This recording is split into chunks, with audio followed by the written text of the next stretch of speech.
This Disneyland attraction is $35,000. Welcome to Get Behind the Castle. All right, friends, break out the champagne and sparkling apple cider because today we are visiting the elusive 35,000 Disney attraction, Club 33. All right, so if you don't know what Club 33 is, it is the most exclusive club at Disneyland. Prior to the opening of Star Wars Galaxy's Edge, this was the only place you could get alcohol in the Disneyland park.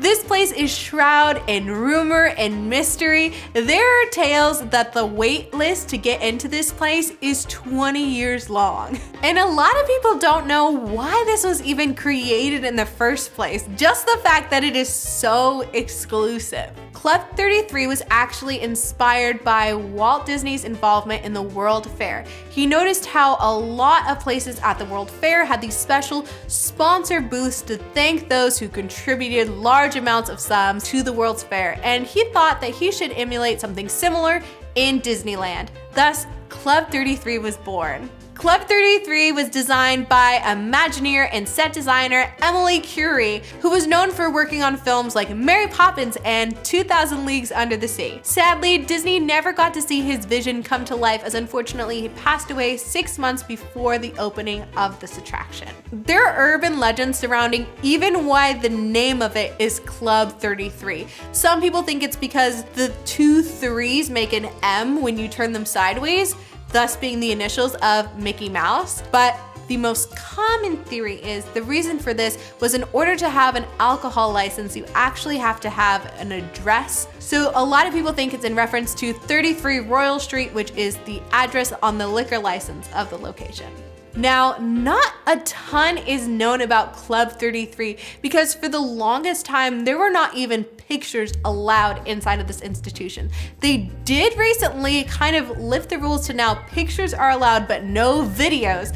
So for the first time in a really long time, we're starting to get some actual serious glimpses into the world of Club 33. Let's embark on them together. Now, before we enter our own Club 33, if you will, I think it's important to discuss how you would even get in the door.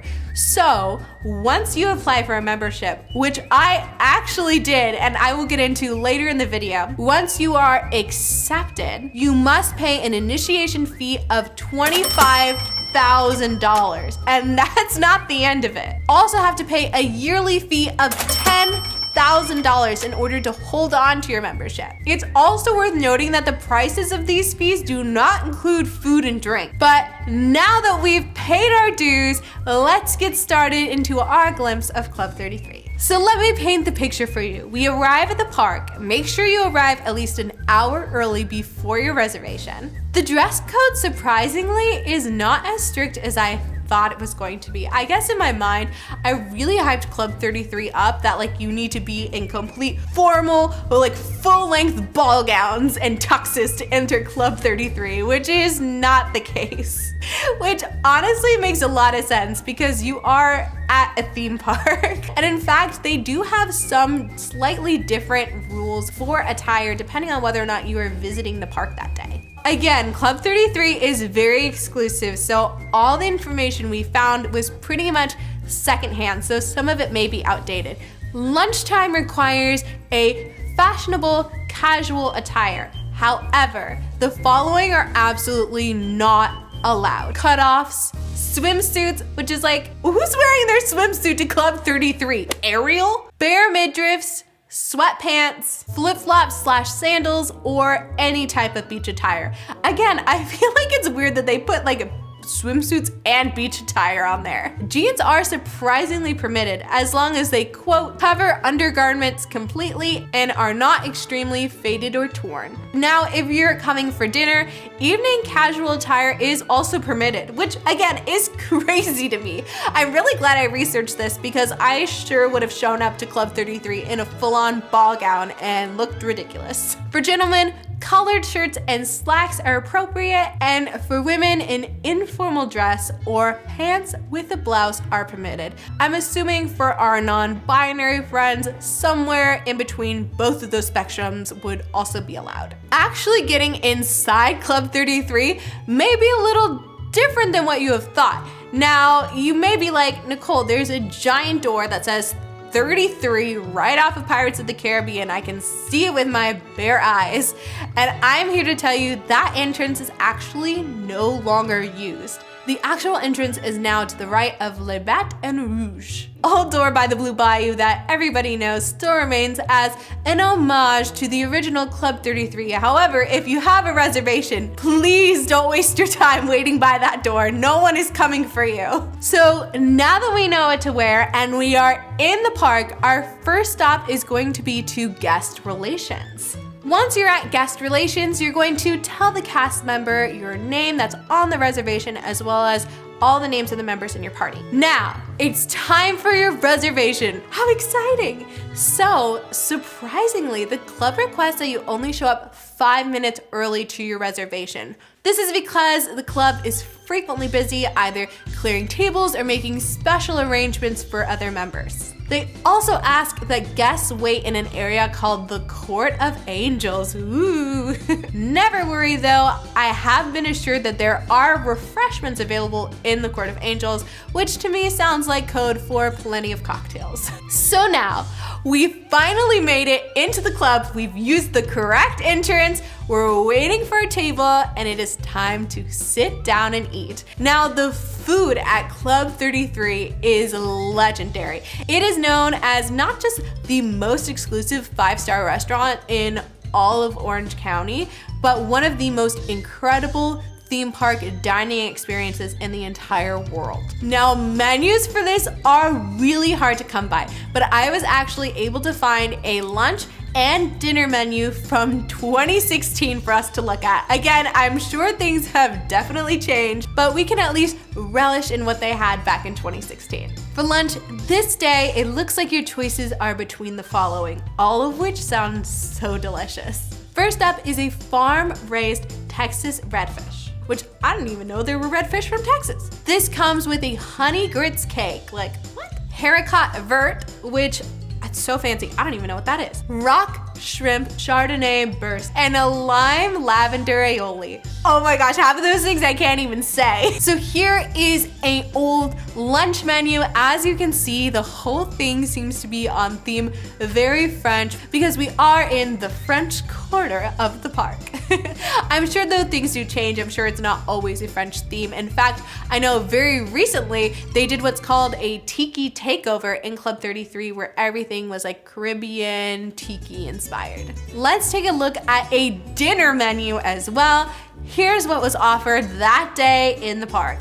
As you can see, this is a 5-course meal being offered. I feel like they would have to roll me out of Club 33 after all of these delicious options. And now that we're full, it's time for everyone's favorite part. Let's go exploring. So we actually found like a giant catalog of pictures going through Club 33 that I'm going to share with you right now. We're gonna go through them together. So the club actually underwent a renovation all the way in 2014. So there are older pictures and newer pictures of Club 33. We're going to be going over the most recent pictures from after the renovation in 2014. First up is the doorway and the first floor lobby. Just even looking at the call button for the elevator in Club 33, it's so detailed and gorgeous. I absolutely love the wallpaper on the guest lobby. It gives me a very Cinderella vibe. Next, let's check out the Court of Angels where we will be waiting for our table. These blue steps are just absolutely stunning. I remember my family, including my extended family, all went to Disneyland together and we actually got a portrait done of us on these steps. And I remember thinking how beautiful this area of Disney was and I always wanted to go back. I love this little Tinkerbell lantern detail. This is so pretty and I feel like this is something you might not have noticed the very first time you visit because you're just so excited and taking in so much information. So I'm really glad I got to see a picture of it now. And just the detail of the windows in that view, like it does really feel like looking out those windows that you're in New Orleans.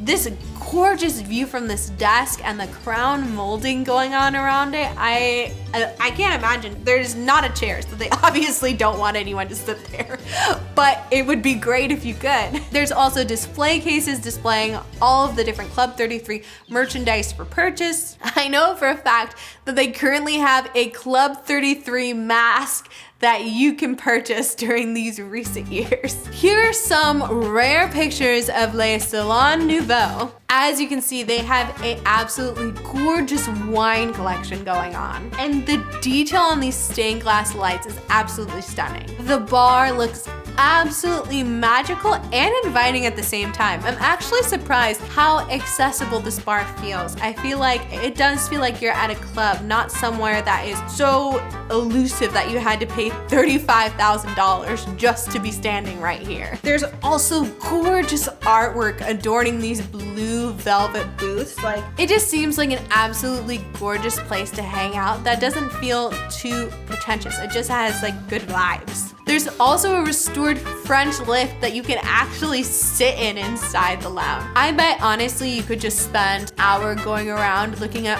all the gorgeous details in the salon. Next up is Le Grand Salon, which is the main dining room, the main attraction. My first impression of this is they're just gorgeous windows going on. And it still has that very New Orleans feel to it, which I think is really cool. Like, you do still feel like you're in New Orleans Square. It doesn't feel like you've been transported somewhere else in the park. It still has that very comforting, cozy New Orleans Square feeling to it. It also looks like there's a mixture from large tables to small tables, so you can have a smaller and large party there. Ooh, and my favorite now, a little look inside the bathroom.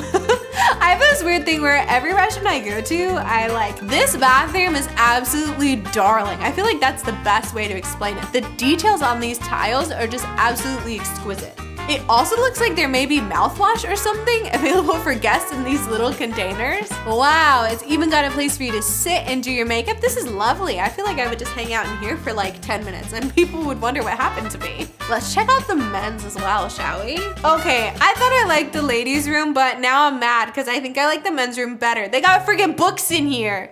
Ladies read too.